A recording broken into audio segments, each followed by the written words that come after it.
Be helpful. I'm recording, and if we have places where we're just chatting, I'll pause the recording.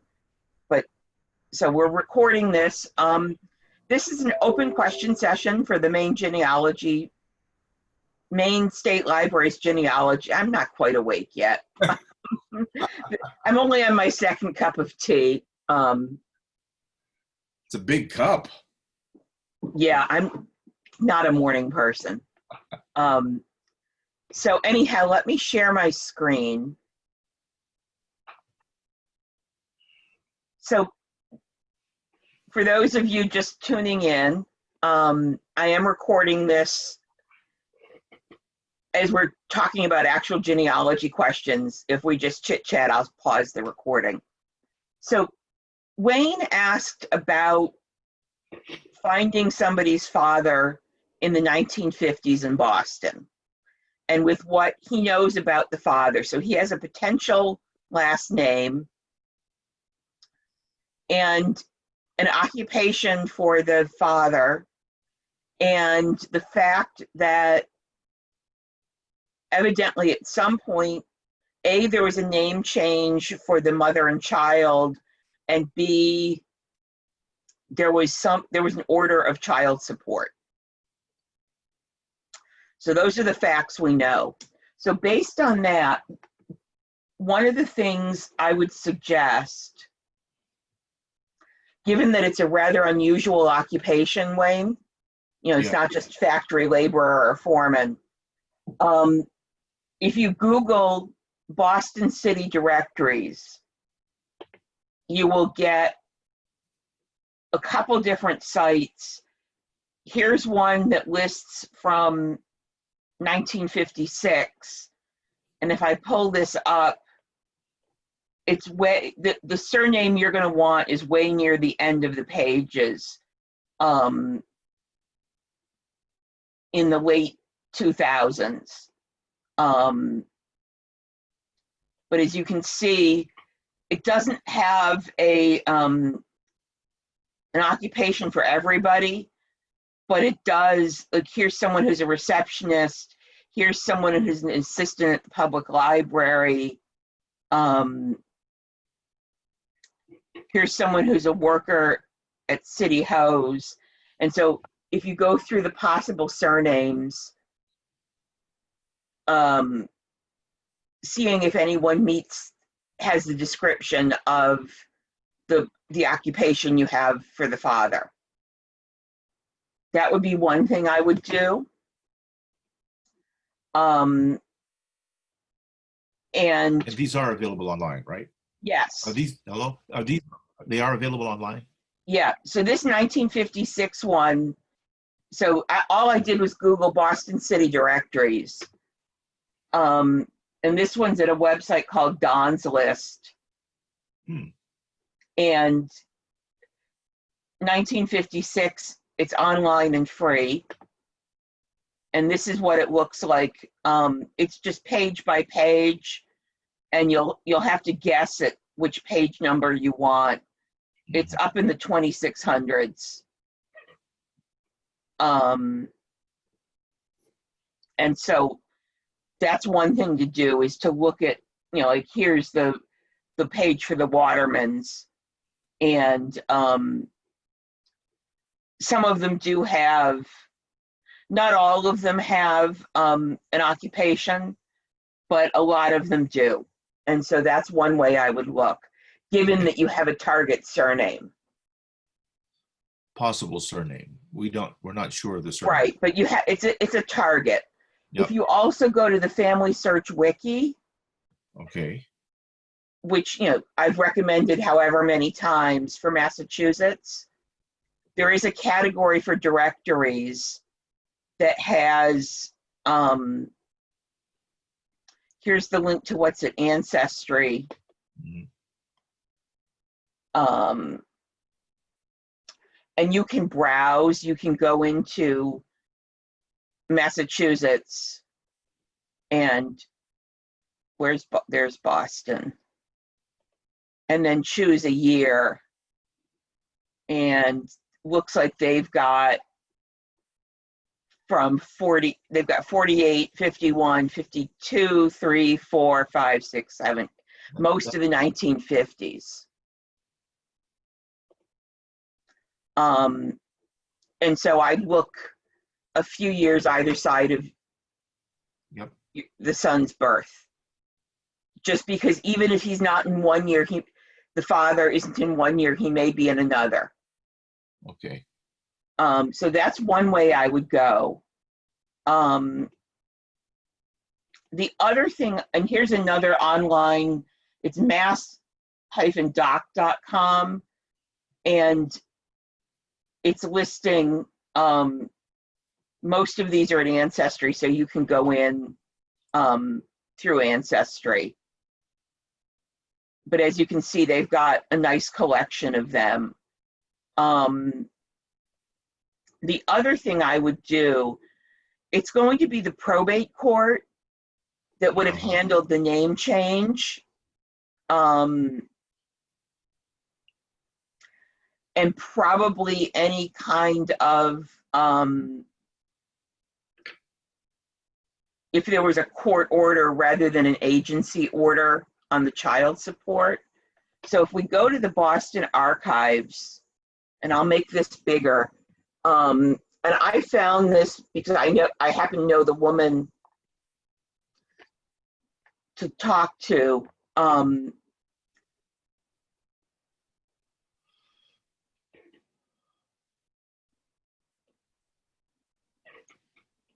who is, it's Elizabeth Bouvier. If she's not the right person for the court that you want, she would be able to refer you to the right person. So her email address,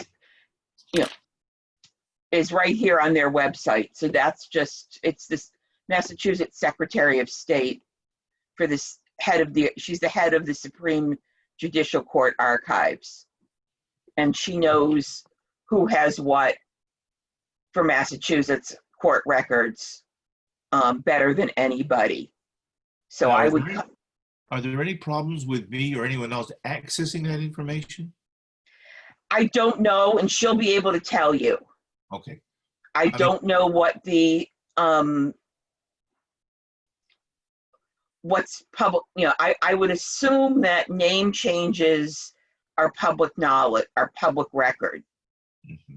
The support you may not be able to get that information, but I would say, and Sam, you can jump in here if you happen to know, but I would assume that name changes are public record. I know I've found those in 1919 in Ellsworth, a name change for some. Right, and so I would assume that, and so I don't know what backup there would have been for the name change. So even if you can't get a hold of anything for the child support, if you have to spend, or your cousin has to spend $15 to get copies of the name change, yeah, I would still do it just in case there's backup that mentions a father's address or anything like that. And then the last thing I was going to recommend is what Steve mentioned in the chat. If you go to, and I will do this so you see how to do it. If we go to library.digitalmaine.org, and we wait for my internet to catch up here. Digitalmaine.org or .com? Library.digitalmaine.org. And this is the list of all of the databases the state library provides to people in Maine. And if you go down to My Heritage, and we're librarians, so these are in alphabetical order. And we click through to My Heritage, and then in the right-hand column, that's a menu to newspapers. and to Massachusetts newspapers, Uh-huh. I would search any name you have. And so, for example, even if you don't find a city directory for the father, Yeah. I would search there with the variations of the last name with a keyword of his occupation Uh-huh. or the name of the, and I'm trying to do this without revealing details, the name of the type of building he'd be working at as a keyword, and see what comes up, because he may, since you mentioned in your email, he may have had other children. There may Yeah. have been other, even if your cousin's mother didn't bring suit against him, one of the others might have. And so often on those things, there are public notices. Even if you can't now go get the court records, there may have been a public notice in the newspaper at that time. And they have, if I remember correctly, MyHeritage worked with the Boston Public Library on the Massachusetts newspapers. So they have a very good selection of Massachusetts newspapers that you can access for free through the state libraries. Now, I could do this through newspapers.com. Yeah, they'll have a different selection of newspapers. Oh, okay. So if you have a A new- newspapers.com or a Genealogy Bank subscription, I would do the same thing through all of them. But so to answer Diane's query, as long as you're physically in the state of Maine, you can use this. If you're not in Maine and you have a library card from a Maine library, it will ask you either your town and zip code or your library card number in order to use it. But we, yeah, Sam? I was gonna say, I just want to add a weird quirk with that. My historical society has our internet through US Cellular. And for some reason, it has a hard time with like the IP address registering in Maine if it's through a cell phone internet provider. So it actually doesn't automatically register it. So just something to know. Yeah, and I was in a Tim Hortons and it didn't register. It told me I wasn't in the country. So they must run their IP through a Canadian something at some level. So if you're close to the New Hampshire border or the Canadian border, it may have trouble with geolocating you. But in that case, it will ask you for a library card number or a town name and zip code. But what we've done with all of these databases at library.digitalmaine.org is we as the state library pay for access to them. And we've sort of got the campaign where it's called wherever you are, you're at the library for in the state of Maine is our hope. That even if you're sitting at the beach, not that you should have your computer at the beach because sand, but you know what I mean. That wherever you have a signal, Wi-Fi or phone, that if you need to look something up, that you should be able to. That's our goal. So you can just, but MyHeritage does not have great coverage from Maine newspapers yet. It has almost the full run of one of the Lewiston papers from 1860 something until fairly recently. And I've ended up using, because the Bangor and Portland papers don't have a good index and they're not online yet for a lot of that time period, I end up using the Lewiston paper as an index, because if there was a big fire or a shooting or anything like that, there's a good chance the Lewiston paper picked up a blurb about it, and I can get a date from the Lewiston paper and then go to the microfilm for the Bangor or Portland papers. Or, you know, one of the other smaller newspapers, like the Republican Journal from Belfast is only online through 1922, which means when I was the reference librarian at Belfast and had people come in for events in the 1930s, there's no index. And so instead of searching for 10 or 15 years, I would go to the Lewiston paper and have that be an index. Because even if somebody was shot and seriously injured or killed in Belfast, the Lewiston paper still tended to pick it up. So even though it's almost the other side of the state. So that's just something to think about as a handy thing. So those are the three things I do, Wayne, is I look at the city directories, I contact the Massachusetts State Archives via Elizabeth Bouvier to take a look at what court records might exist. And I look and see if there's any trace in the newspapers.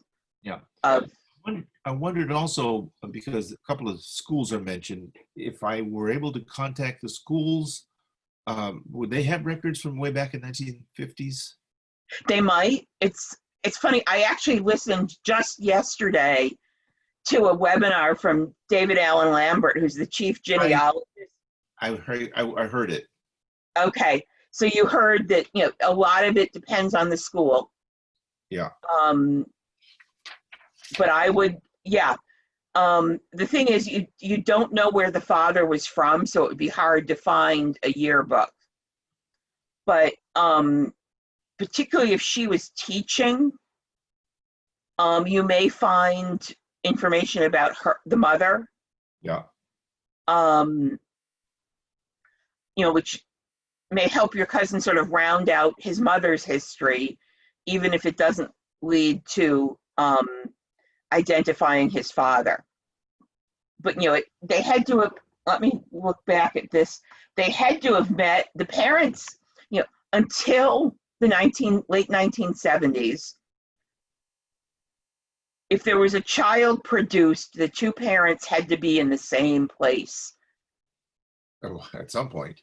At 8 to 10 months before the child was born. Yes. And so that means you've got to have somewhere where their lives interconnect. Yeah. I'm dealing with this with my grandfather and figuring out how he met his second wife. And it's funny, you know, in April of one year, early April of one year, he's listed as still with my grandmother in the 1940 census. But by late May, early June, he's supposedly marrying his second wife in Rhode Island. Oh, And she's in the 1940 census up here in Maine, whereas as far as I know, my grandfather was down in Danvers, Massachusetts with my grandmother. And so the second wife, obviously, I don't know how they met. And I've been trying to figure out this timeline, and it's just within, you know, it's the two younger half siblings I have approximate birth dates for them, but I think there was some fudging going on later on to hide how soon the older one was born after my mother was. So these things that are post 1940, you're running into two things happening. One is newspapers are still under copyright at that point. And so a lot of them are not online, which is one reason it's nice that there's that Massachusetts collection at my Heritage, because they worked with the Boston Public Library, who had the microfilm, to get them on even into the 1940s and 50s when there were copyright issues with the newspapers. Yeah. And so you know, it's post 1940 census, post World War II,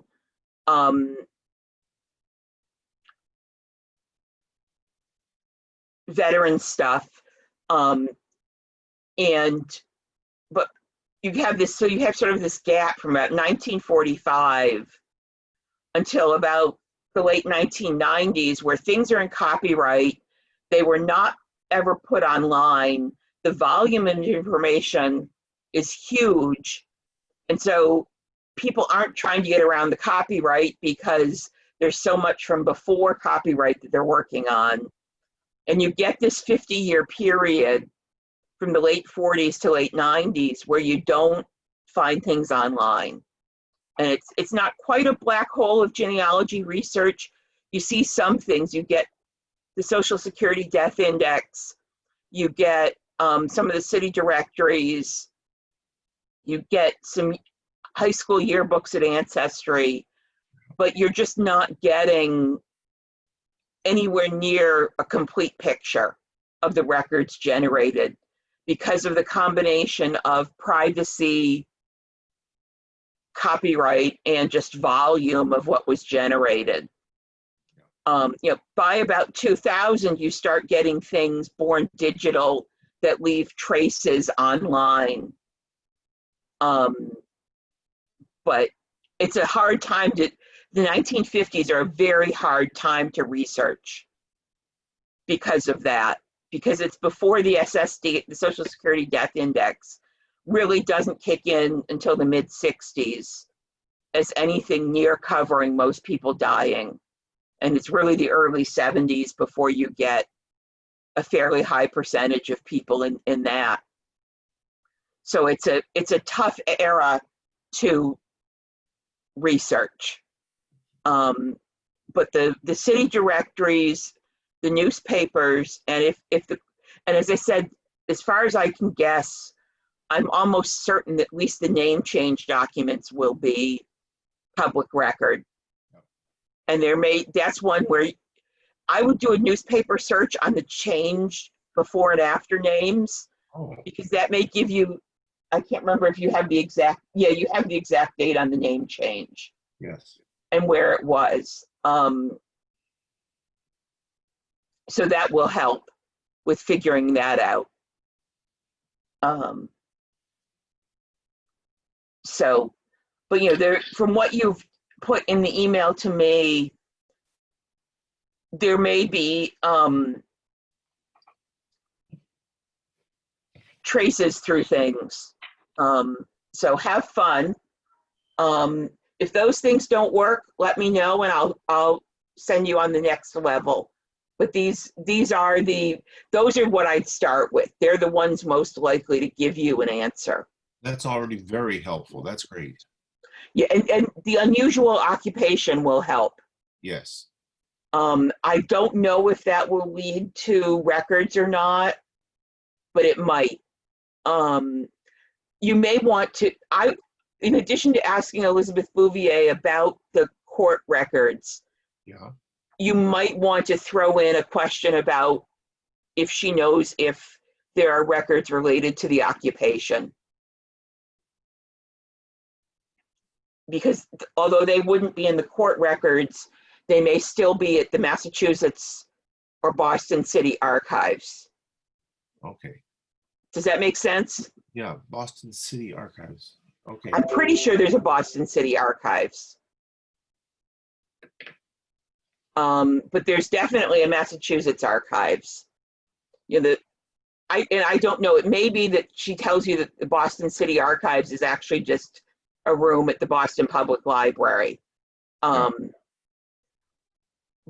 I don't know that off the top of my head, but that would be easy enough for you to find. Okay, that's very helpful. And I hope, one reason I spent some time on this, partly it's an interesting problem, but it's also, I wanted to talk so that people could hear a bit about the researching in that sort of gap period in the late 20th century, because it is a bit of a tough time to research. So city directories for the 1950s and 60s are going to be a big help for anybody doing research in that time period, because I guess various places like Ancestry must have gotten permission to digitize these city directories, because they're still in copyright. But I'm guessing that Ancestry was able to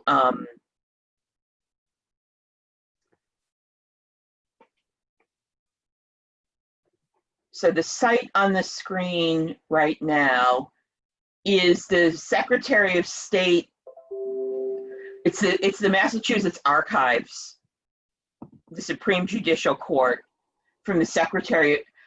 A lot of times, and it's the case here in Maine, the state archives are part of the Secretary of State's office. I don't know if that's true in all states, but it certainly is here in Maine, right, Sam? It definitely varies state by state. But Okay. For us in Massachusetts, it's under Secretary of State. Yeah. Some of them fall under the state library, strangely. Like Connecticut's like that. Yeah. But BJ, if I wanted to get back to the page that you're on right now, that's what I will put that in the chat. Hang on. Okay. Thank you very much. And again, just Googling Massachusetts State Archives will get you to that. Thank you. And and you see, here's the archives website, and I'm on the, if you go into if we go to the archives website, and then their collections and the overview,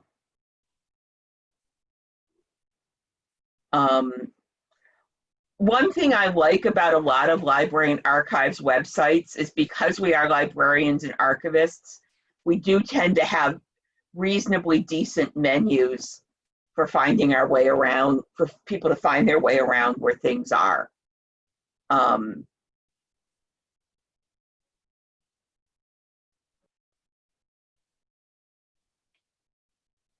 So, yeah, the Massachusetts Archives is one of the things that's on my list. I have been saving my vacation days so that when we are done with this COVID-19 situation and it's safe to go back down to Massachusetts, that I can take a couple days and just go down and do my own personal research because there's stuff I want to look up and it's not online. The volume of records is such that some of these things won't be online in my lifetime, I expect. I know, for example, in Scotland, the Edinburgh City Archives is funded barely enough to keep up with the modern intake, and they just don't have the funding to go back and digitize the 19th century records. And the last time I talked to somebody there, which was a couple years ago, they were looking for grants, but grant money is hard to come by for some of this, unfortunately. So, you know, they're doing their best to keep the records in good shape until they can be digitized. So, okay.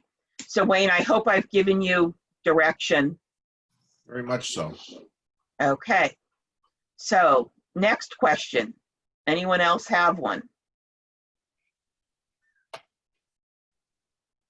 We can't see you, BJ. Okay, so let me stop sharing my screen and turn my video back on. So, so I'm just trying to think, well, actually, let me do this. I'm going to pull it up before since no one else is chiming in with a question. I'll talk briefly about archives and finding stuff. And this is a fairly new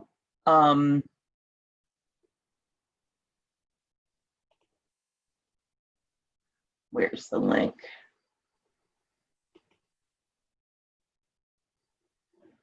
This is a relatively new, I'm going to share my screen again.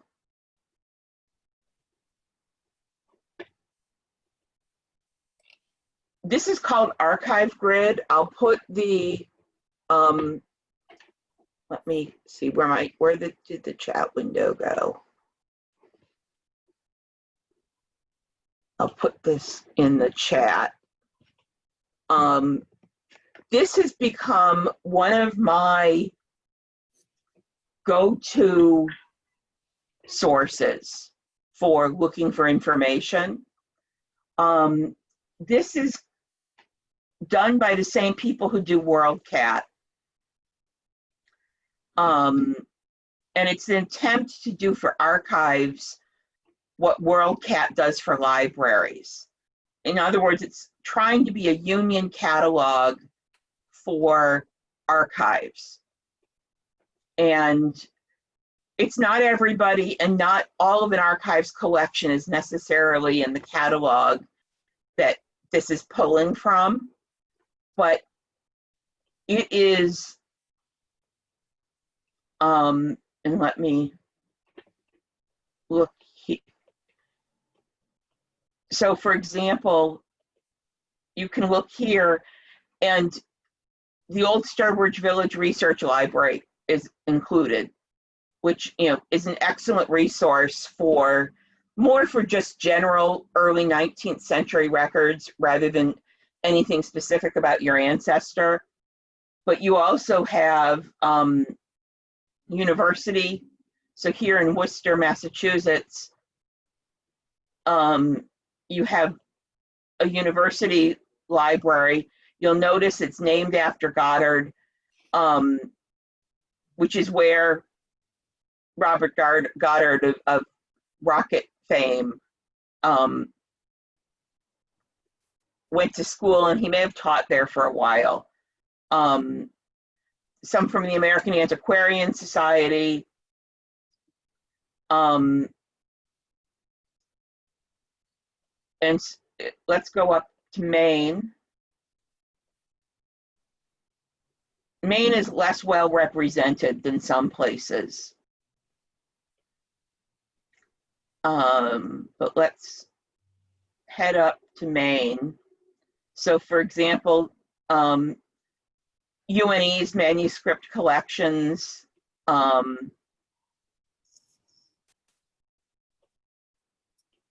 these are some things, Bates,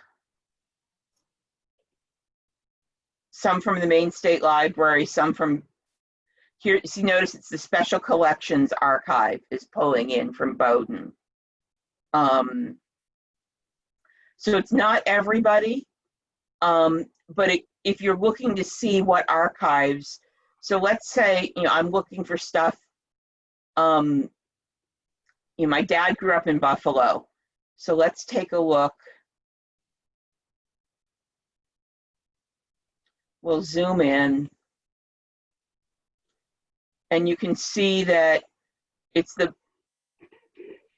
county libraries, which, let me tell you, the Buffalo and Erie County Library, I loved growing up. The downtown building is like the State Library, here in Maine. It's a late 1960s government brutalist building, but I loved it. You get the State College, the Historical Society is, oops, across the street from the college, and I'm guessing that's yeah. There's the Buffalo Historical Society, which is the only building left from the Pan American Exposition where McKinley was shot. Has a nice collection of local records. I'm guessing this is the State University. Yeah. Not sure what these others are. Oh yeah, that's the old State University. The School of Medicine is still at the old campus. so you can see what archives there are in the area. Like Historic New England is an organization that covers historic buildings. It used to be the Society for the Prevention of New England Antiquities. And if we click there, they've got 59 sub-collections that they've put into this. And if you click on it, it'll give you, here's a link to that in their collection, and it'll give you an overview of what's in that collection. See, it's taking you to that collection, and here's what's in that collection, details, the dates it covers, that it's got photographic material, family papers, and printed materials. And so it's a really handy way if you're looking for things. So let's say I use my mother's maiden name in this because it's semi-obscure. But what happens here, you can see this is somebody's middle name. His mother was born a Leroy, and he ended up the dean of the Harvard Divinity School. So as you can see, his papers ended up at the Harvard Divinity School archives. And again, this takes you through to the archives and the various things it's in, the scope of the collection, and so on. So I would highly encourage you, if you're looking for people where you have a name or a location, to take a look at ArchiveGrid and see what comes up, because they are rapidly adding smaller archives. But it's a good way, in a lot of these cases, Historic New England's collection of papers isn't really, this is a way to look at several archives at once. So when you get the results, you can look this way as a list view, or you can click on the summary view, which is really nice because it talks about, so here's the one person, and you get other people who are named in these. So Frank Boas, for those of you who have a social science background, was an early anthropologist. So I'm guessing that maybe there's some correspondence between him and Willard L. Sperry. You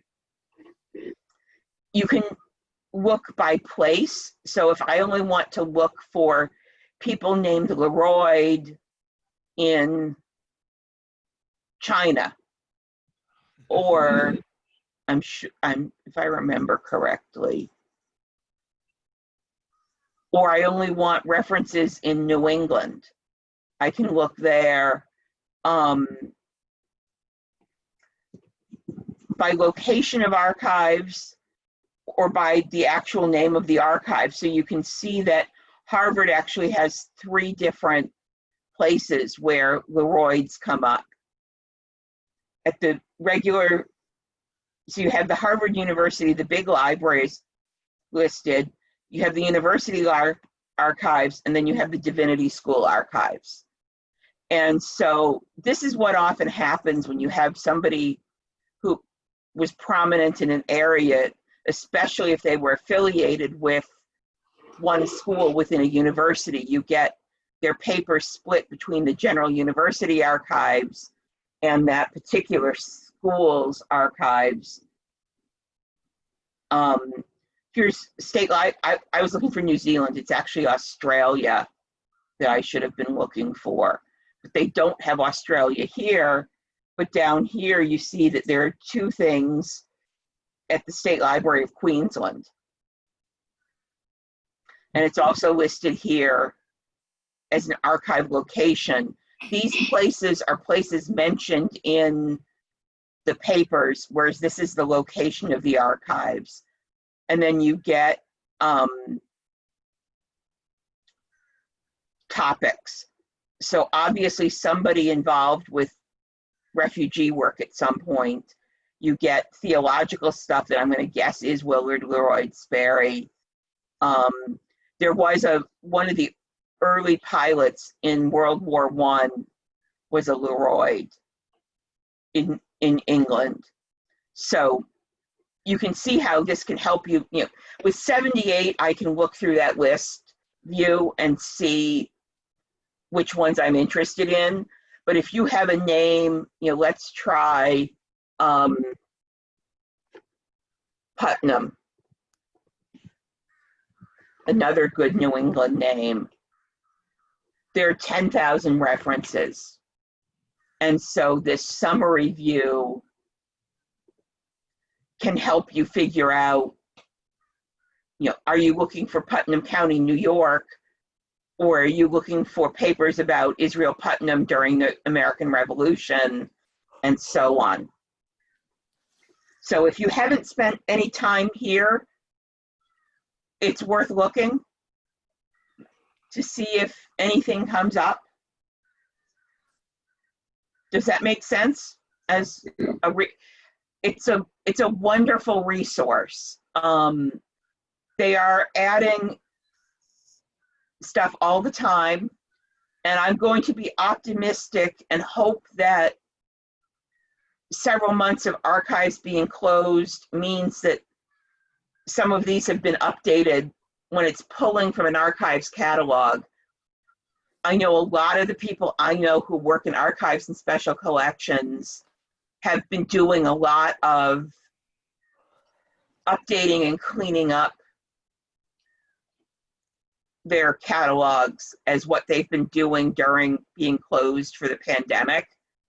So I would, if you've looked at this more than 6 months ago, I would encourage you to try again,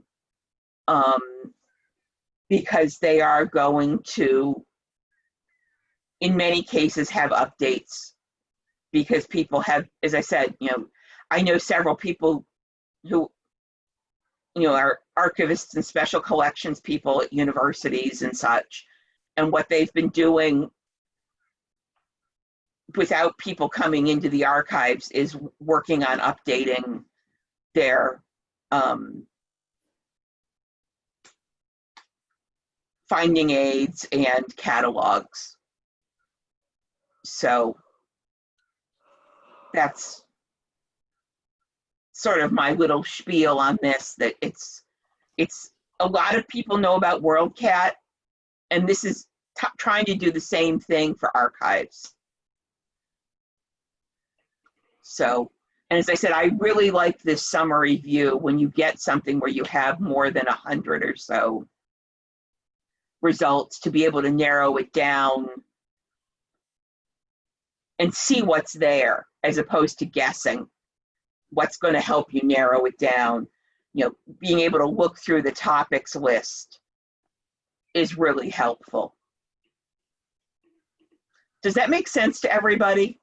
I know it's not really what you came in here today to see, but I'm hoping that it is sort of a general answer. I've had several questions that I've answered privately via email recently, where I've referred people to ArchiveGrid.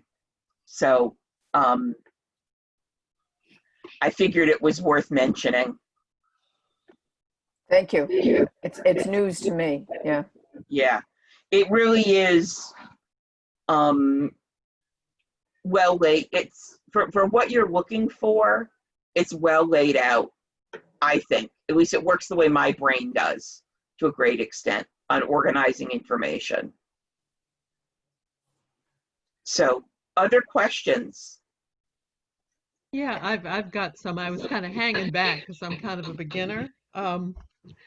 One situation I've encountered looking on Family Search is I'm looking at my third great-grandfather, and they have some marriage records which don't seem to be him, but seem to be a guy with the same name. And those source records were put in there by Family Search to supposedly, quote unquote, create this person. But it's actually that marriage is inconsistent with everything else we know about my third great grandfather. Okay, And, let me get signed in at Family Search. And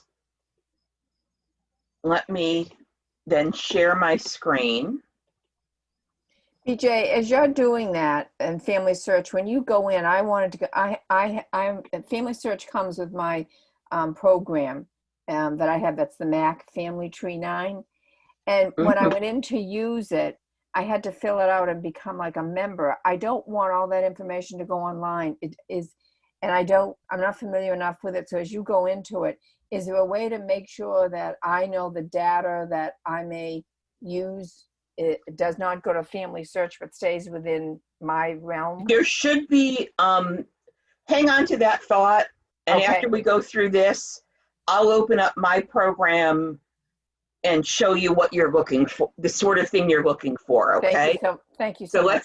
let me answer Catherine's question and then I'll get to yours. Thank you, Catherine. So Family Search,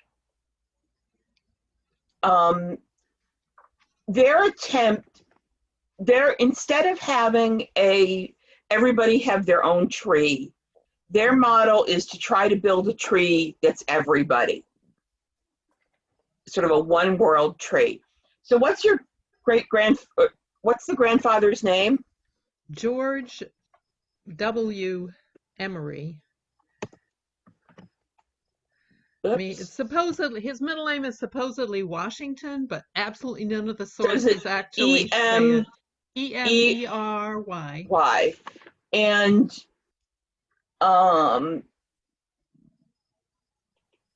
what's a spouse's name? Well, one of them is Ruth Fitz, R-U-T-H-F-I-T-Z. That's the one that is actually buried with him. Okay. So this looks like the entry for him. Yep. So we'll go to him. And so let's go down here. And so there's Ruth Fitz. And so you're saying this Clara French Sanborn is not his wife? I'm saying that there was a George W. Emery, supposedly of Bangor, who married a Clara F. Sanborn of Bangor, in Bangor on that date. I've looked at those records, but the thing is, he wasn't from Bangor, and I have every reason to believe he was still married to Ruth Fitz Right. at the time of the second So record. what we need to do here is the opposite of merging. And let me see if I remember how to do this. Yeah, I haven't gotten the courage up to mess with that stuff yet. Right. So what you would do here is, see, I clicked on the little edit button Yes. and then remove or replace. And then when you click this, it will give you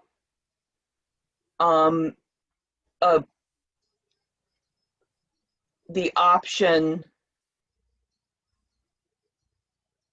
if I remember correctly, to put that in why you think, and you can say still married to Ruth Fitz as the reason. Let's see what they have.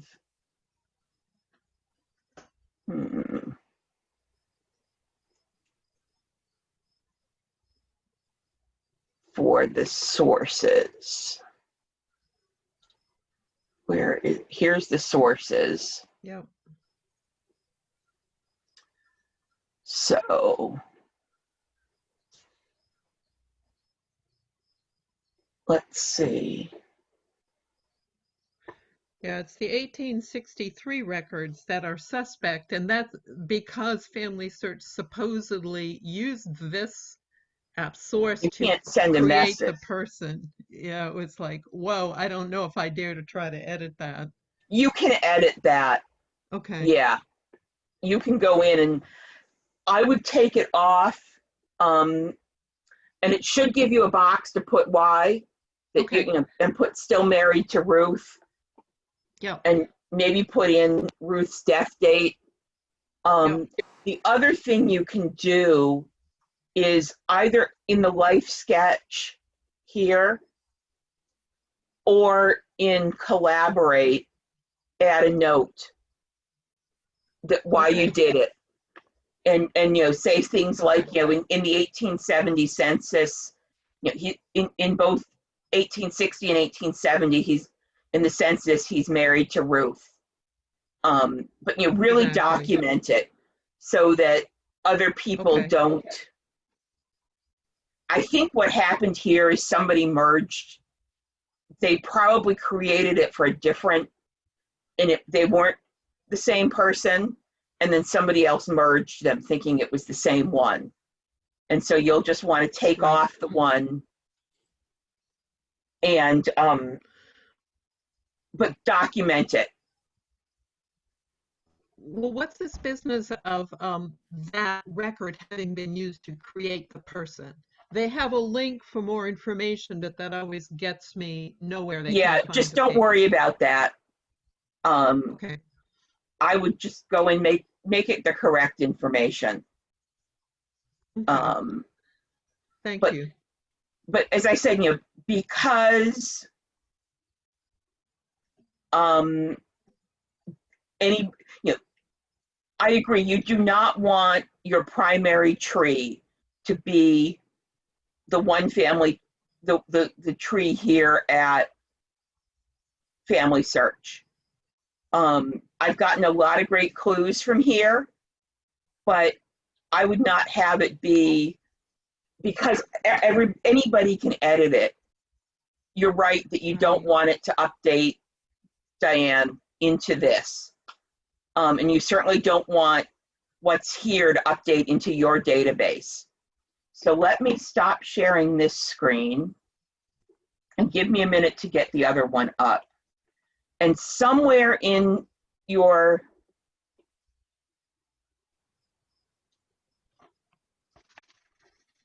and then Larry, after I'm done with this, I'll get to yours.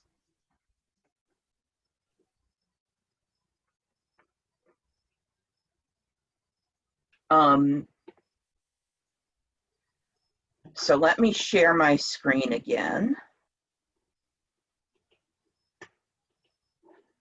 And what you'll want to do, Diane, is look through things like options or internet. Somewhere there will be a place, and you may be able to Google the name of the program and Family Search, put in the name of the program, Family Search is one word, and then something like update or, and it'll tell you where it is.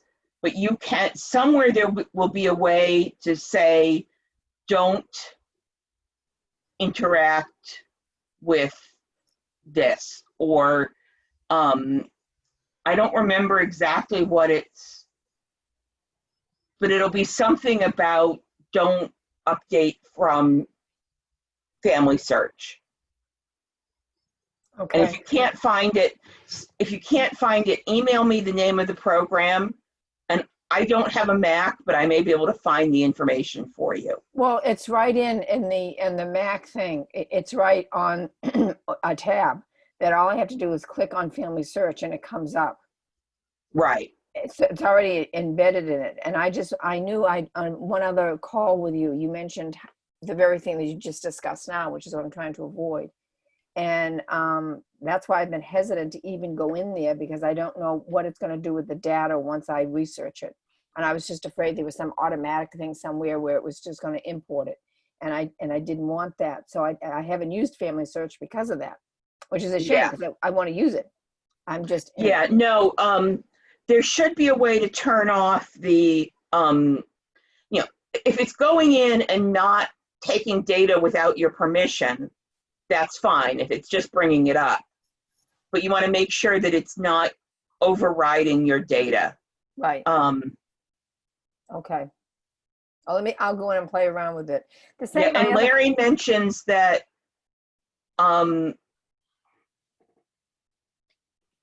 the Facebook session for Family Search mentions a new feature for fixing some of these tree issues. So that's something you may want to look, if you're on Facebook, you may want to look at that.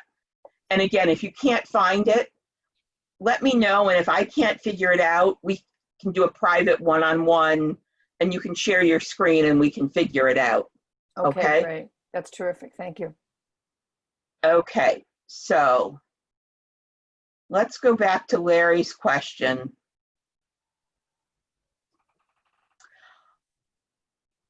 Okay, so, Okay. oh, Catherine, do you have another question? Wait, Catherine, I can't hear you. Are you muted? You're not muted. I'm sorry, I'm a little at sea here. Okay. We'll stop sharing that because I was just looking to see if I could find it on my program. But don't worry about it, Catherine. That was a computer's program specific question. Okay, thank you. Yeah.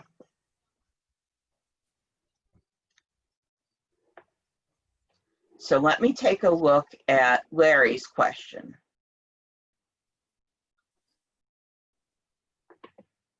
Okay, so you've actually got two questions here, removed and half.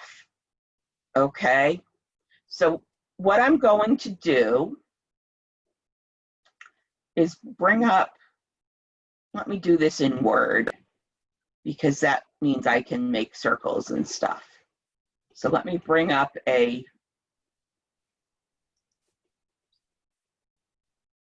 all right, and now I'm going to share my screen.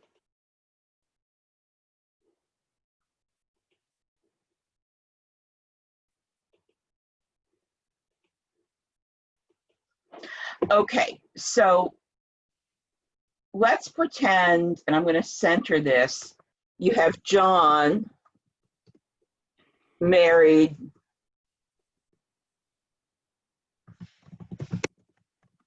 Mary, okay? Which I'm sure we all have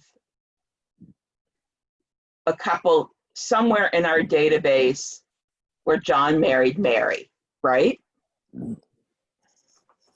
And they have two kids,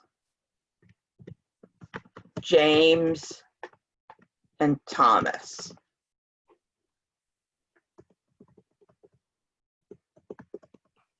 Okay, everyone with me so far? Mm-hmm. And then on the next line, James had Elizabeth and Thomas had Martha.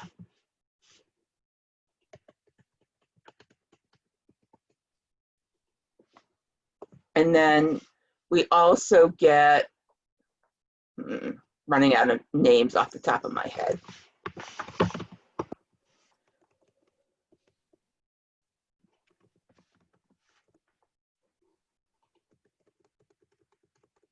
So we have, this is the couple that all of these people are descended from. So James and Thomas are siblings, right? Two brothers. Elizabeth and Martha are first cousins. Everyone with me on those relationships so far? And then Elizabeth has a daughter, Margaret, and Martha has a son, Andrew, and they're second cousins. And what happens, let's go to here. What do I want? We're going to take a shape. Now, here's the question. What relationship are Margaret and Martha? They're a different number of generations from the common ancestor. So what you do is you figure that Martha and Elizabeth are first cousins, right? Martha and Margaret are first cousins once removed. This is the common relationship. And then the removed, so the cousins is the number of generations from the common ancestor. And the removed is when it's not the same number of generations. So Martha is 2 generations from John and Mary, but Margaret is 3.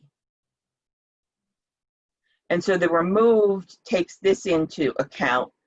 So let's try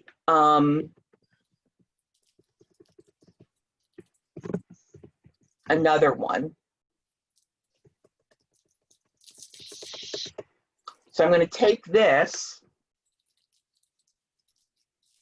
and, oops, I guess I put another. We're going to go do it again for Anne and Martha. So we're still going to do it from Elizabeth to Martha, our first cousins, and then Margaret's first cousin once removed, and Anna's first cousins twice removed, because here you have 2 generations to the common ancestor, and here you have 4. And so that's what that's doing.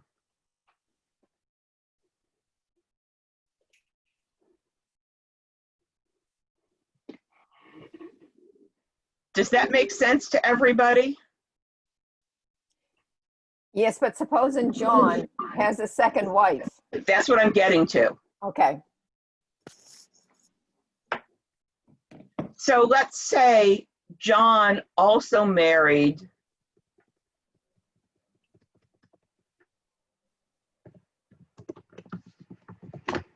after Mary dies.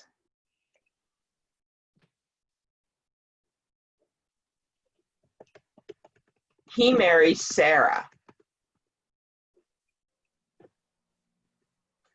And they have a son. I'm going to have to redo some of this.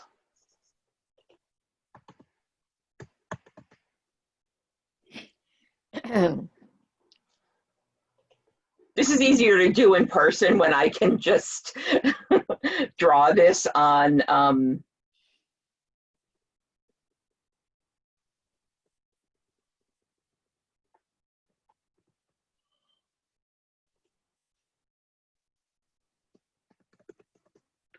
a piece of paper.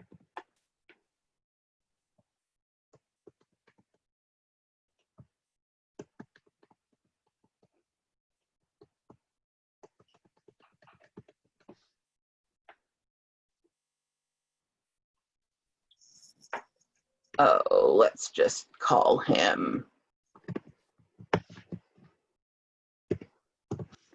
So now you have the situation that Nathan is what we would consider a half sibling to Thomas and James because they share one parent, right? Everyone with me there? And so Paul shares one grandparent instead of 2 with Elizabeth and Martha. So they'd be half cousins. Daniel shares one great grandparent with with these 2 instead of the 2 that Andrew and Margaret share. So they'd be half second cousins. Does that make sense to everybody? Because here you get, let me put John.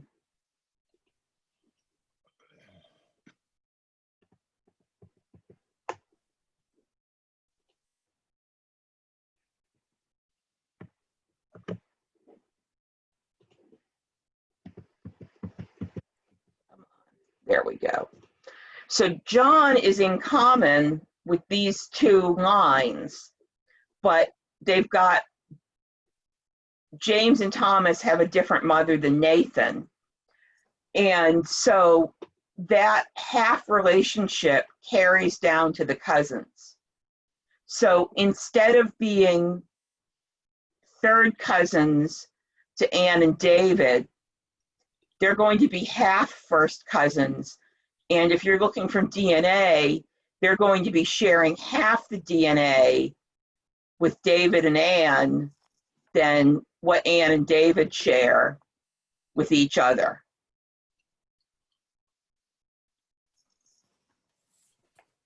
Does that make sense, Larry?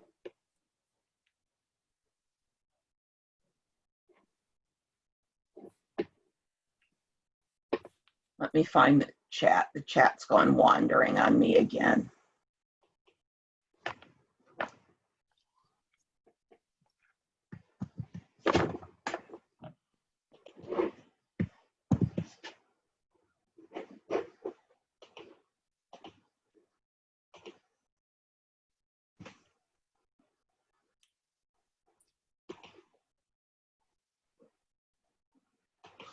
Okay, good.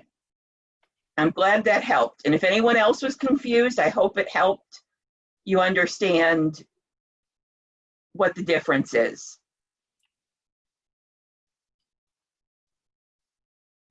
But that's the thing, is that, you know, in normal conversation,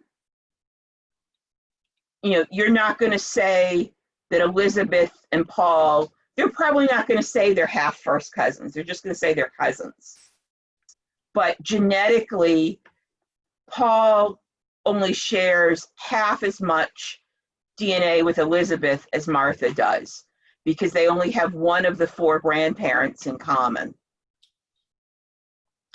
And so, and that's the same thing here. When you get things like the removed relationship, it's going to dilute the amount of DNA shared. Because Elizabeth and Martha share a lot, but Anne only has a quarter of her DNA from Elizabeth.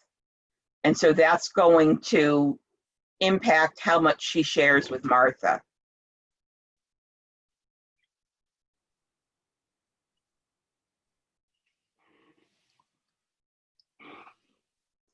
Does that make sense to everybody?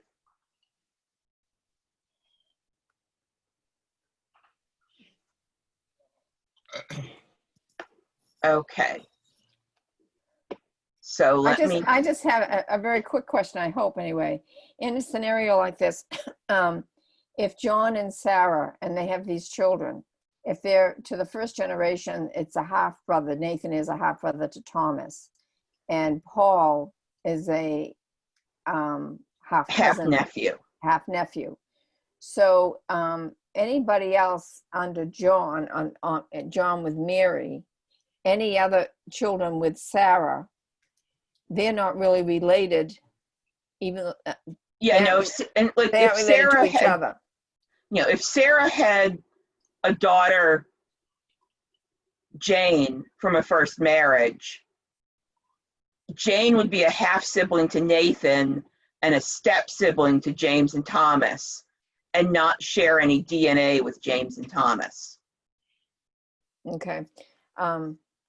The reason why I asked that, I've got a similar scenario that's kind of confusing to me, because I have an uncle that married and had one son, say James, and then his wife Mary, they divorced. His wife Mary married and had children, and their children, was trying to figure out their relationship to me. He's my uncle, but because Sarah's married to somebody else and she's not my blood relative, and her other person is not, you know, in other words, So they'd be a step relationship. Yeah, okay, thanks so much. And a lot of people sort of blur, they aren't quite sure the difference between step and half. And you will get people saying half when they mean step, and vice versa. Right. The other thing I will warn you is, in the UK, in the 19th century, especially in Scotland, I have seen cases where someone is described as a daughter-in-law when they meant stepdaughter. In other words, in that case, they mean the relationship is a legal one rather than a biological. Right. And so,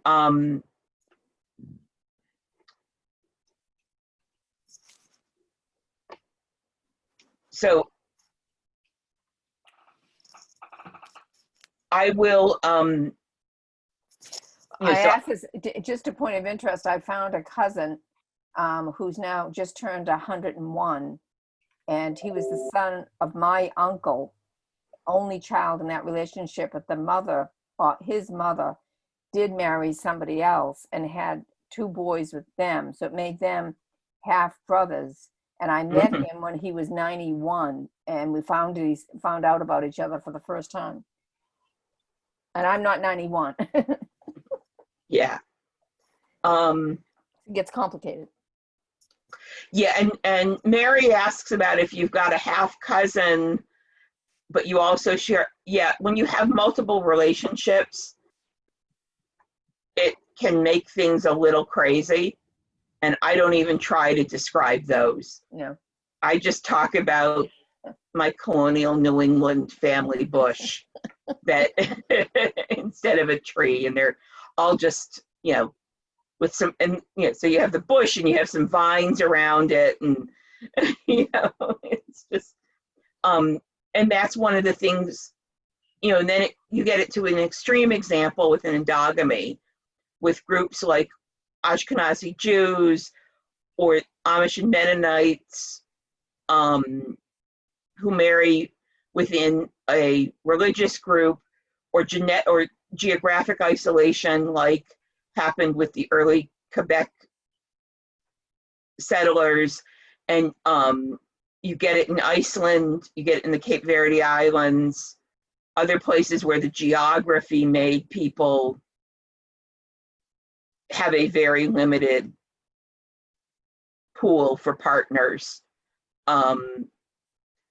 So that you can get, it's difficult in those cases to pull out who you can attribute a piece of, how much DNA to when you have multiple relationships.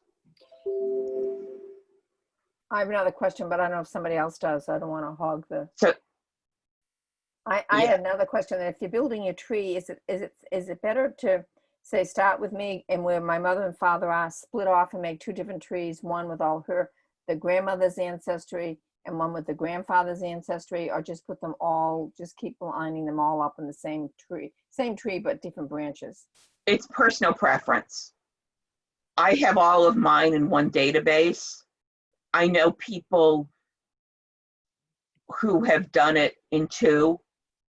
I might have done it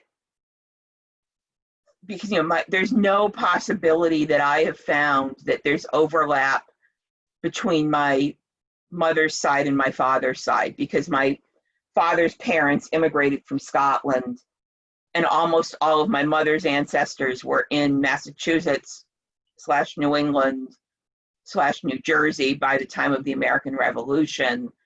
So there's not going to be any overlap, and I could have split them out. Now, for my mother, it would not have been good to split the database for her mother and her father, because there's a lot of the same people back 8 to 10 generations. And so I would have been doing a lot of duplicate entry, because the same person was my grandfather's 7 times great-grandfather and my grandmother's 8 times great-grandmother. And so it would not have been a sensible thing. But I know people who've decided to separate them because they have the situation I do with my parents, and they're looking in very different places. One friend have helped a fair bit. Her mother is Ashkenazi Jewish and her father is Puerto Rican. And so she has, and she's one of 3 people I know who have that split. And she has chosen to put them in 2 different databases because it's very different records she's looking at. It's very different naming patterns. It's very different all sorts of things. And so she decided it was easier because the program she uses like has a master place list and a master source list that you can then pull from as you're working. And she decided it was easier to split them so that she has half the number of sources to look through. And she can, because the places are different, she uses, some of the programs ask you, what template do you want for place names? And so she found it easier to have the split to follow the different types of place names, because looking at places in Puerto Rico and Spain have different ways of designating them, have different boundary issues and so on, than looking in the Poland, Belarus, Lithuania, Ukraine, Austro-Hungarian Empire moving boundaries. And so for her, that made sense because she was looking at such very different things. Whereas I'm looking at Scotland versus the US, or Scotland and Ireland versus the US, and the place names aren't that different. I'm not having to worry about the country change. And so, and when I started, that's just how I did it. If I had to restart, if I were starting now, knowing what I know now, I might split them again, just for the convenience of having shorter lists of master place names, master sources, and so on. Okay, But if you think there's likely to be any overlap at all, I'd put them all in one so you don't have to re-enter people. And you don't accidentally enter somebody in the wrong database, because I know I would do that. I'd have up the one from my dad's side and enter something from my mother's and wonder why I'm not finding what I want for connecting them.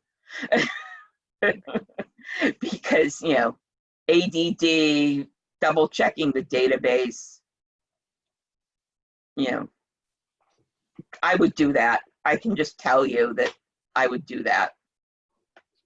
So, okay.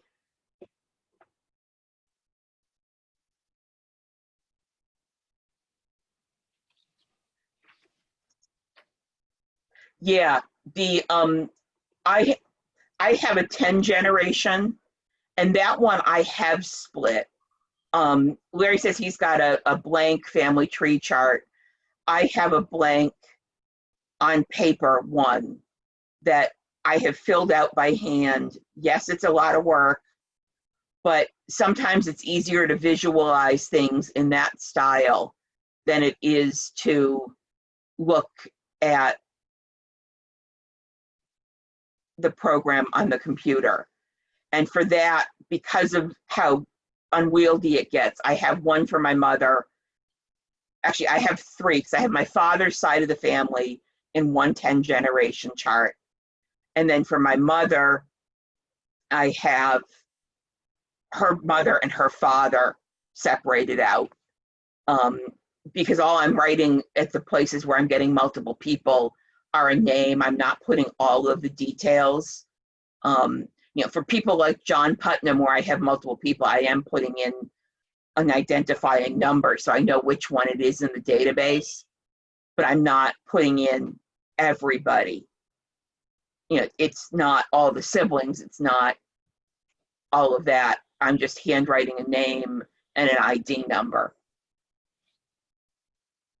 So I did split, I haven't split out my dad's side because I'm not back far enough, that because the records run out in Ireland, that it wasn't worth splitting those 2 grandparents.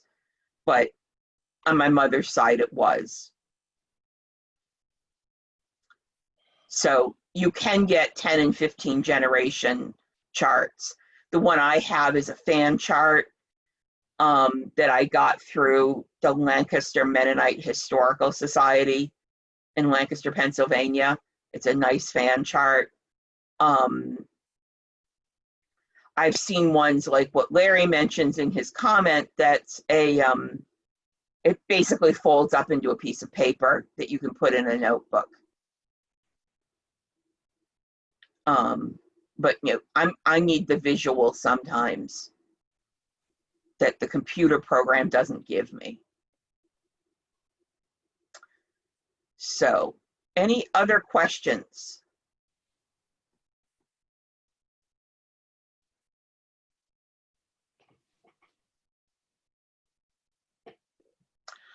Okay, so we have a question about veterans of the War of 1812, the Revolution, and World War I for one particular town. That's not going to be easy, but I'll tell you the way I would go about trying to do it. I don't know about World War I. Sam may be able to, if he's still there, help on that. But for the War of 1812, there are adjutant general's reports that have the town where the person was from. And those records, we have those books at the State Library, and once we reopen in our temporary building, you'll be able to look at that. They're also at Fold 3 if you have a membership there. You can probably get some of that at Ancestry by limiting it to military records, the time span of the war, and the person's residence or other such thing by just to the town. You'll want to play around with it, but let me open up Ancestry and I'll show you what I'm talking about.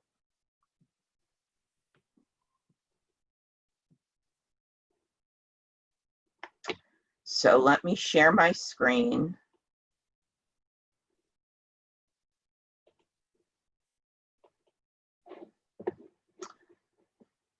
So what you can do, you can search just military records. And I would put Winthrop, Maine. And you can hit exact to. And I would put, say, 1813,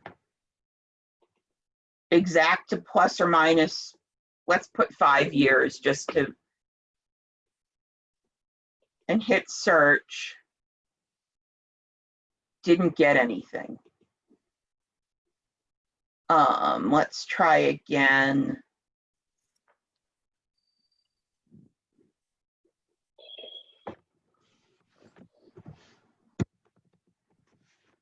Let's do Winthrop, Maine, exact to, and hit search.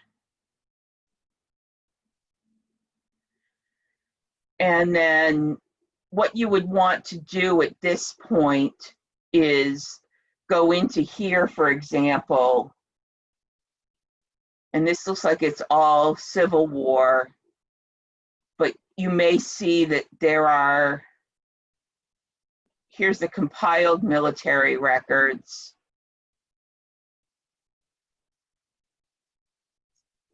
And you might be able to use a birth date.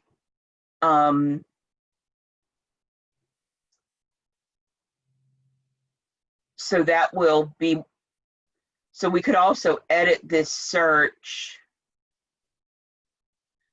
And let's make it the county. And let's make the birth year 1795 plus or minus 10.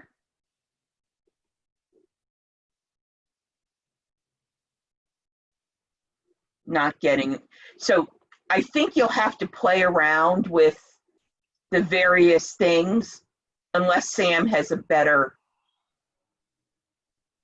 So I don't have better. What I would do for World War I anyway, I don't think there's anything online necessarily that would help. Well, there is a database on, there might be a database on Ancestry, but what I tend to use, and again, it's not going to be by town, really, you have to just kind of look through it all. But there is a roster of Maine people who are in World War I that was published by the Adjutant General in 1929. I believe the library has a copy of that. But it's a 2-volume set, so that's really the best thing I can come up with. That's especially hard because we didn't keep that as a record at the state level, really, because you're talking sort of the federal army by that point. So we have some stuff for people who served through the National Guard, but because eventually it was all brought up to the federal level, we wouldn't have anything. Yeah, and Diane, same thing about the Korean War. That's a federal, and a lot of those records are still within the 72-year privacy. And so it's really hard to find much. If somebody, if somebody died in the Korean War, the record's usually available, but for the most part, those are not available because they have a 70, it's either 60, actually I think it's 62 years for military records from the time of the conflict, figuring that if somebody was serving, they were probably about 20, and the 62 is getting up to their lifespan. If they themselves have recorded it has died, would that make an exception to it or not? Or is it a general rule? It's a general rule. And a lot of unfortunately, a lot of 20th century military records burned in a fire in St. Louis in the early 1970s as well. But if you go to the Family Search Wiki and put in Korean War as your search term, it will tell you what is available. But to go back to Bob's question about, and the other thing you're going to find is that for the War of 1812 and the Revolution, Maine was still part of Massachusetts. So it's going to be a bit tricky. Oh yeah, there's Steve, it's nice having another librarian in these chats because you do help. So it looks like somebody has digitized the book Sam was talking about. So it's probably still under copyright. So the Hathy Trust access can be a little tricky, but it's also worth looking to see if it's other places. But yeah, the library does have that, and that type of with this move, I'm going to be limited in what we can take, but that type of record book is the sort of thing I'm going to make sure gets to the temporary location. And that's one reason I want to get together with Sam to make sure I've gotten all of that stuff that we've got. Yeah.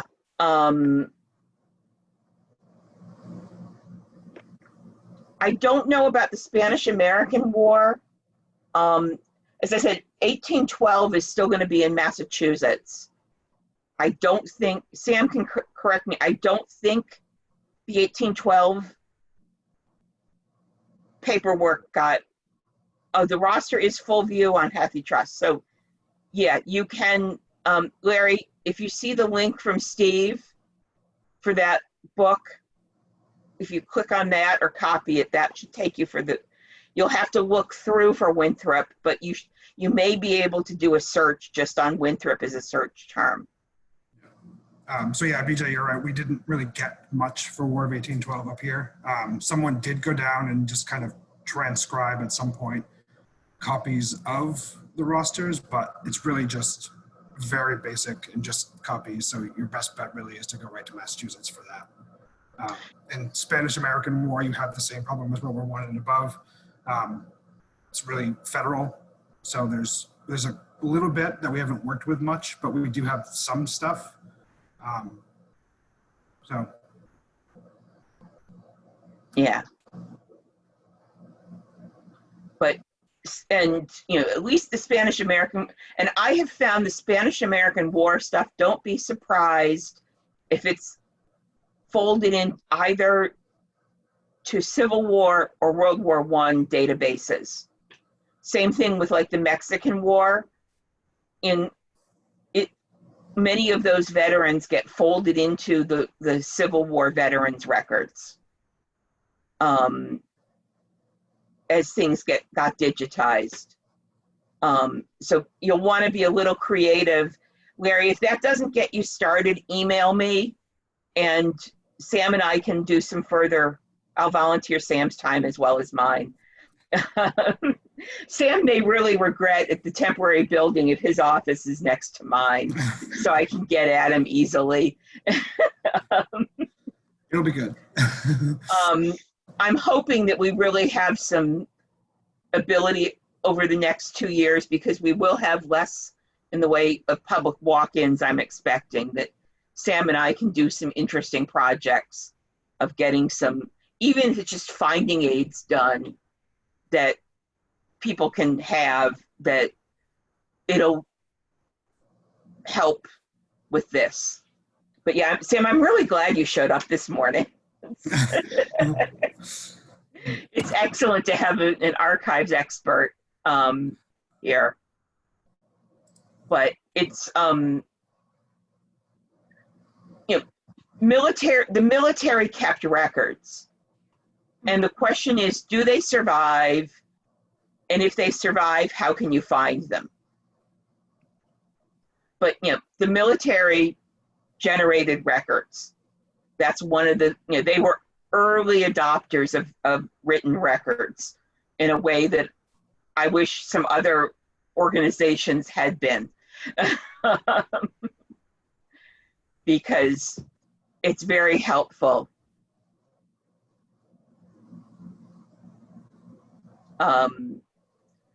Yeah, and the other thing you're going to find is when you're looking for something like Bob wants by town, you know, most of the stuff, and this is one of the things that is an issue, and there's not a good way around. Most of this stuff has come online as genealogy resources, not local history.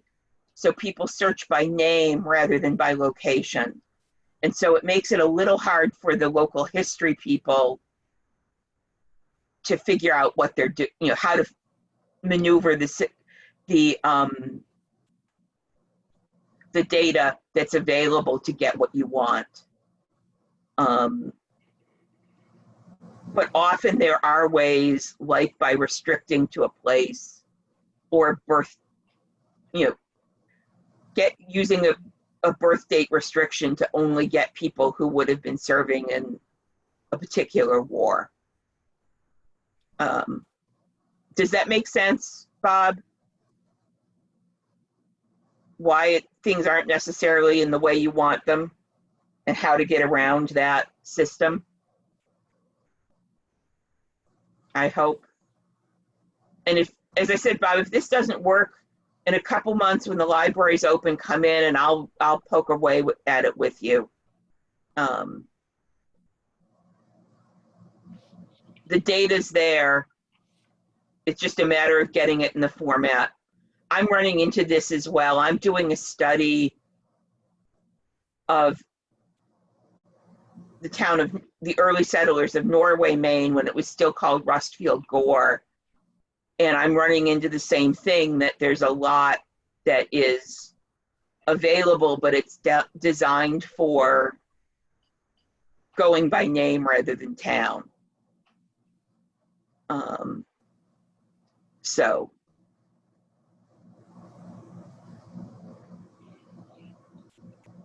there is, so Mary asked about what groups have the info in order to get to place the various plaques at grave sites. So you will see the DAR is very active in that.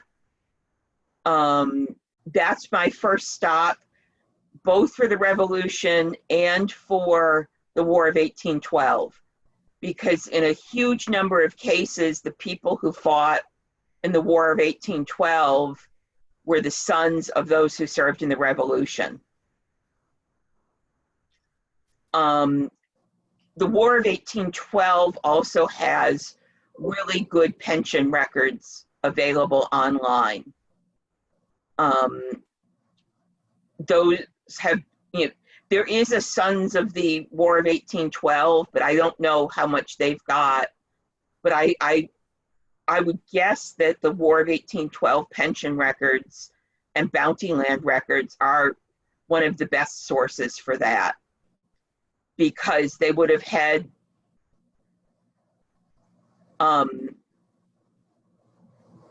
to use to prove their service in order to get the pension, either the veteran or the surviving family. The 20th century wars are all through the Department of Defense or the Department of Veterans Affairs. And I think it's Veterans Affairs has an office that coordinates the markers. And I can find that and say, I know I've looked that up in the past because people have asked me, my father fought in Korea, how do I get the marker for him? Yeah, so for the 20th century wars, the American Legion and the VFW were the other source. If you're looking at a graveyard and you think somebody should have a marker who doesn't, I'd look for the local post of one of the VFW or the American Legion and call and ask them. I know, yes, Steve is right, some of those also have an officer who deals with the VA on getting those plaques done. I've seen some of the records for that. I actually helped somebody about a year ago where they had the paperwork but couldn't find the grave, and evidently the stone had disappeared, and so I sent them to the local, I think it was a VFW group, and that somebody from the post helped them get a replacement stone for an uncle who didn't have children. He died not long after the war. So that's an excellent place to go, Steve. So time for another question or two if anybody has one.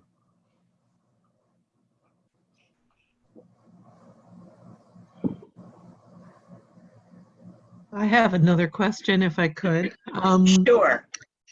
Well, it's another beginner's question, and it is, I'm looking at the New England Historic Genealogical Society and groaning at the membership price, and I'm wondering, do they really have a lot of stuff that can't be found through free sources? It depends where you're looking. Now, first of all, are you here in Maine, Catherine? Yes. Okay. I know there are libraries in Maine, including the State Library and Belfast, that have an institutional subscription. Okay. You need to be on our networks. Right. So I don't know where you are. I'm in Hiram, actually. Okay. Yeah, near Freiburg. It may be worth contacting the Scarborough Library. I know they're a Family Search affiliate, and I wouldn't be surprised if they choose to pay the couple $100s a year for an institutional membership. Great. If not, you can, once the state library reopens, you can make a day trip up to us. They do have some free date. They do have, if you register as a guest user, you do get some free databases. What they've got that is easier to search there than other places is the Massachusetts vital records up through about 1920. Mm-hmm. So if you're looking in Massachusetts for vital records, particularly from 1841 to 1920, that's a good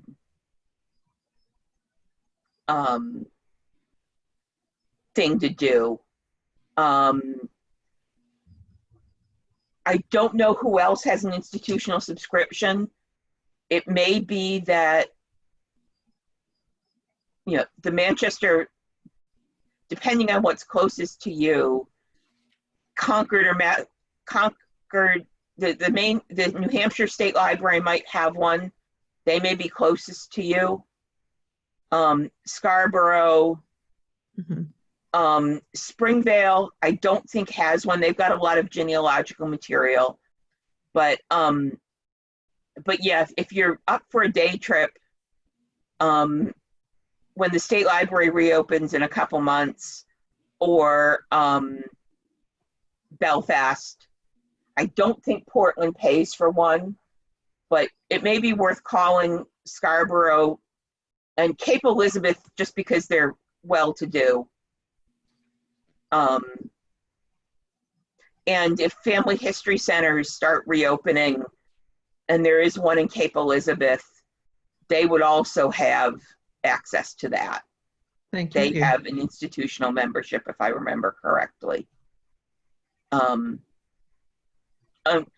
going back to the graves, Larry comments that MOCA, the Maine Old Cemetery Association, can also work on headstone replacement for veterans.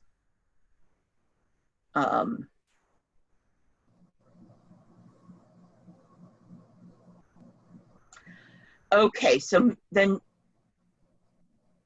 Mary has a question about a particular first name seems to occur in many generations of family. Might that have a particular meaning within that family? It's not in the usual father to son or other similar pattern. It could, particularly if you're going back to early New England. For example, the name Benoni, B-E-N-O-N-I, literally in Hebrew means the son of my sorrow. And so, for example, was often given to either illegitimate sons or sons born after their father died. And so you may see a generation or two where it's used for that, and then it becomes a family name because it's what grandpa's name was. And so you may find that the grandchild was not given the name for the reason of either illegitimacy or being posthumous, but because it was grandpa's name. But it may have something like that. It may have been, in some cases, I've also seen interesting patterns with middle names that are family names. I'm interested, I have a couple greats grandfather. Now, let me back up. The Putnam family in the Danvers, Salem, Topsfield area of Massachusetts is very well represented in my family tree.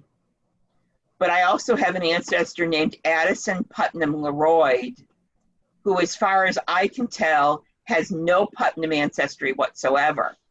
He married a Putnam, but he was born Addison Putnam Leroy, and it must have been for a neighbor or family friend.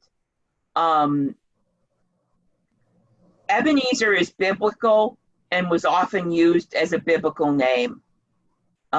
Any name that's biblical, I'm not sure I'd want to go beyond it just being a biblical name the parents liked.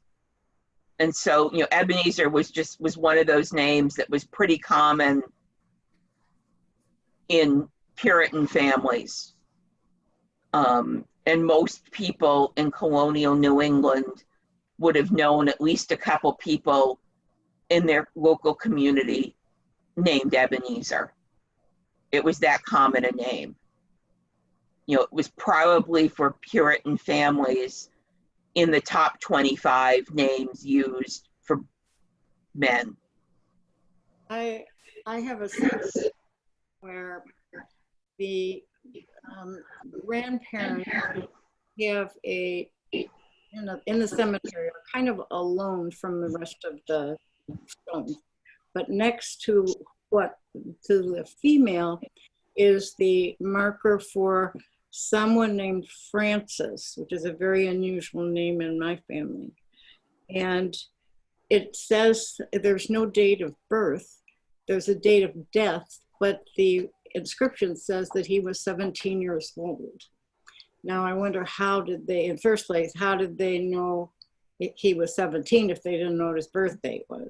So I asked the genealogist at the town, and she gave a sort of a funny look to this other woman that was in the room and said, oh, well, we don't know anything about that.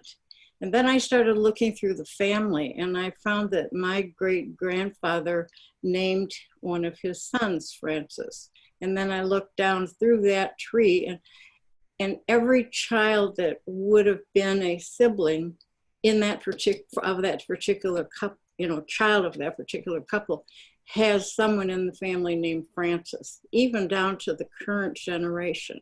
So I'm starting to write to some of the people whose DNA matches mine and say, is there some sort of story in the family about this person? And is that crazy to be pursuing that, or does that make any sense?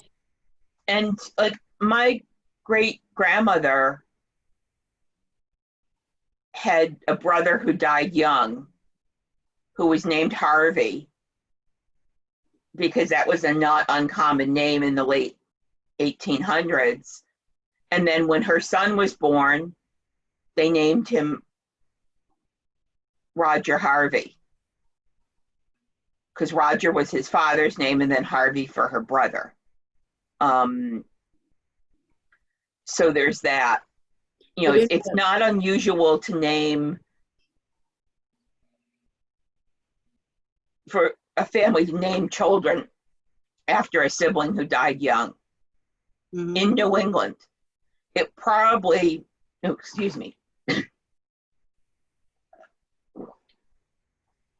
would not happen, for example, in Ashkenazi Jewish circles, because they tend not to name after people who died young. And they don't name after people who are living. So my friends who were Ashkenazi Jewish find it very strange that I have the same name as my mother and my grandmother, and all three of us lived in a house together for several years at one point, because you just don't name after a living ancestor.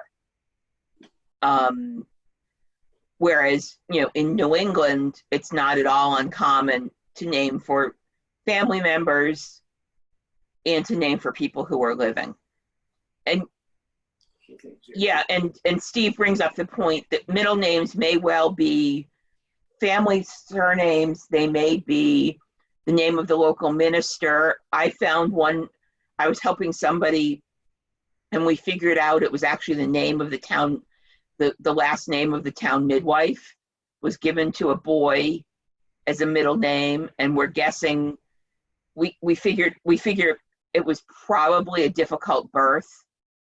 And the mother figured that it was only the midwife's skill that kept the baby alive, and probably the mother as well. And so they, weren't going to use the midwife's first name for a son, but the last name worked as a middle name. Well, in this situation, there is a book that genealogy family sort of book that was done by a guy from Harvard back in the late 1800s.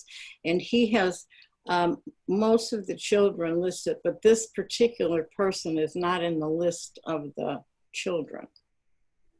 So that Yeah. makes me wonder. Yeah, why- no, it's one of those, you know, if somebody was working from births and the birth didn't happen to be registered, but the death was, that may be how they knew about how old he was, but they don't have an exact birth date. It may depend on how much room there was on the stone. There are all sorts of reasons why you might have a death date and not a birth date on a stone. So, okay, so Diane asks, are the names Guy and Warren in Maine during the early 1800s unusual or not? I don't think they were used widely. Warren definitely comes from a surname. My gut reaction, because of my modern knowledge of names from the last 50 years, is that Guy may actually be Guy and be French Canadian, but that may only be because I grew up on hockey and Guy Lafleur and Guy Laplante. You know, in the last 50 years, 70 years, I think it's been much more common as a French Canadian name than an English name. So I've seen all kinds. yeah, so I wouldn't think that, I wouldn't make a strong argument from it, but if you're finding a family, people with those names clustered, there's in one area, there's probably a good chance it is some kind of naming for somebody's maiden name or something like that. I read a journal article several years ago, I think the name was Violet, and there was a family in Connecticut where, you know, there's this cluster of women named Violet in the 1700s and early 1800s, and it turns out they all are descended from one couple where the mother's name was Violet, and this seemingly wide array is down through great-grandchildren or great-great-grandchildren, but often through the female line, so the surname changes frequently, but when the woman who wrote the article traced them all back, they all went back to one couple where a woman had an unusual for the time and place name of Violet, and so they were able to work on that. Thank you, BJ. When you say Guy, is it spelled the same way? Yes. Okay. Yeah. Thank you. Yeah, and George Washington and Thomas Jefferson. I have several greats uncle named Horace Greeley Sears. So you will get people in the early to mid 1800s using those. If you run into somebody from a good old New England family whose first name is Lorenzo, which does not sound at all like a good Puritan name, they're actually almost certainly Lorenzo Dow something. And there was a popular evangelist in the early 1800s named Lorenzo Dow. And so, you know, people, you know, nowadays people name their kids after soap opera characters and movie stars. And in the 19th century, it was traveling evangelists and politicians. So, yeah, if I see somebody George W. in the 19th century and I don't have evidence otherwise, I would assume George Washington, whatever the last name is, unless somebody tells you, you have a record that says otherwise. I would still put it down in your database that you're guessing. But yeah, I've seen a lot of George Washington somethings, a lot of Lorenzo Dow somethings, a few Thomas Jefferson somethings, a few Benjamin Franklin. Benjamin Franklin's the other one. Benjamin Franklin and Thomas Jefferson, George Washington and Benjamin Franklin are the most common of the founding fathers for somebody to be named after. Thank you. And here in Maine, one of the ones I see a lot is if you see like an Albion KP, Yes. one of the early Maine governors, Albion Paris. Yep. So I've seen that quite a few times. Mhm. Yeah. So, yeah, Revolutionary War generals were also good place, you know, and remember, if you had 10 or 12 kids, you know, you had a lot of kids to name somebody, to name, have as inspiration. So that's, so yeah, so it may well be an educated guess for George Washington, or it may be they found a record. And I would go in and remember where I showed you the collaborate and talk? You know, Yeah. you can ask a question there and say, you know, do you have a document that says George W. is George Washington, or are you guessing? And the Thank you. person may respond who put it in. But, you know, you can say, I haven't seen that on a, you know, I've done that on a couple people of, you know, I haven't seen this on a document.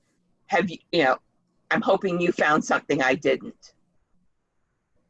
You know, and you want to be really nice about it, and you sort of praise their research skills. That they've found a document that you haven't found. But that's what I would do. So, wow, we have filled 2 hours. And I will post, once this finishes, for those of you who want to go back over it, because we've covered a lot of topics, by Sunday I will post this to YouTube. And the YouTube link is in my email signature. So you will be able to go and watch it again. Okay. And many thanks to both Steve and Sam for helping fill in the gaps in my knowledge. That's one reason I like doing some of these, because there is nobody, no matter how good they are, who knows everything about genealogy. The records are just so overwhelming that, you know, this is a case where 3 brains really is better than 1. And, you know, people have different experience and have run into different records. So I'm going to try to do these about once a month, just because I think that there are enough, you know, and Catherine, you kept saying it was a beginner question, but they aren't beginner questions. You know, I listened to a supposedly fairly beginner session the other day from a library out in Indiana, and I learned stuff. Because I don't deal with Midwestern records that often.